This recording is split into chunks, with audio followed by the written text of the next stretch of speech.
So at the end of summer here at our log cabin out in the Coast Range, it's important to have a good supply of wood. The front of the woodshed looks pretty good, but the back half, there's an entire quadrant here that's empty. That's going to take one good size alder tree to fill. And that means, well, we're going to have to find a tree and cut it down. And if you live a mile and a half from a road with no power tools and all, this means you need a little teamwork, and you have to get out the old crosscut saw, the two-man saw that we used to cut down trees for the cabin. It's a little dangerous to carry this thing. You have to learn how to do it. It's like flops around like a wounded shark. So let's go find a tree. We've got a lot of choices here. There's 30 acres of timber. We just need to find the right one.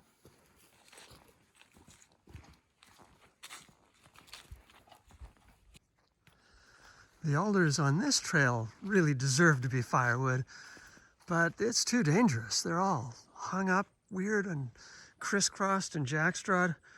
Who knows how they'd fall? I'm gonna have to wait for a winter storm to bring them down and cut them up as firewood next year.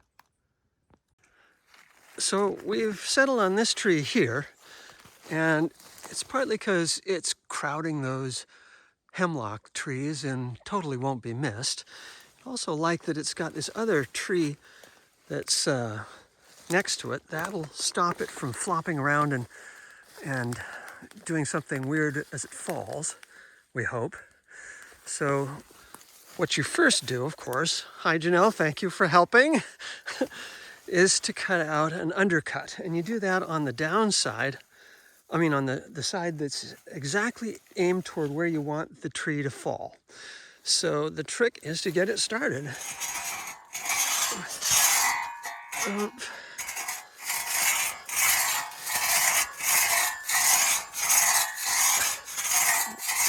If you want to test your marriage, try sawing down a tree with a two-man saw.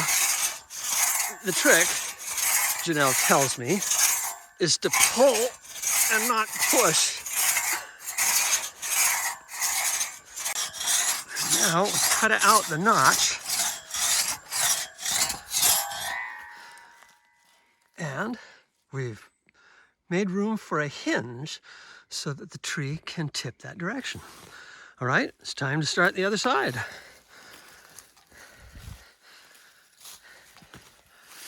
And this has to be aimed up just right.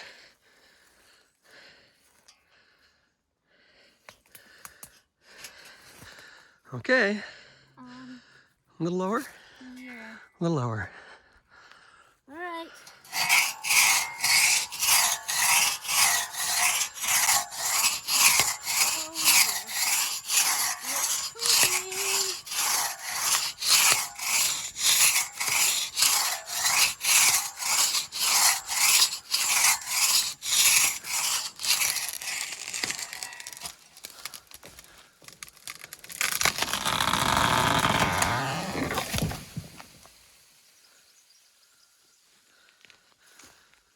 Well, we left a big hinge, but there was a lot of pressure and that tree just went down whoomp.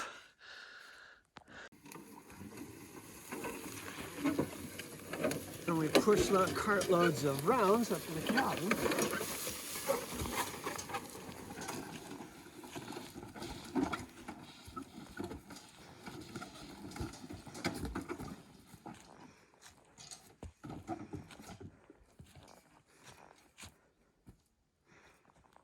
And then we put the saw away. Come on in.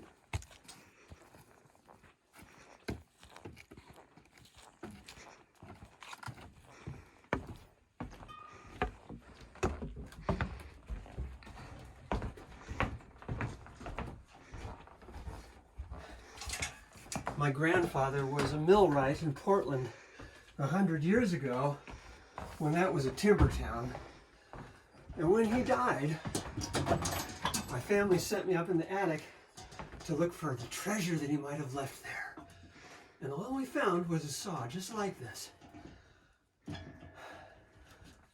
That was the treasure. I think it was the insurance policy of a self-reliant man who lived through the Depression. With a saw like this in Oregon, you can build a home in the woods. Janell and I did. And now you can heat the house with it by cutting down a tree.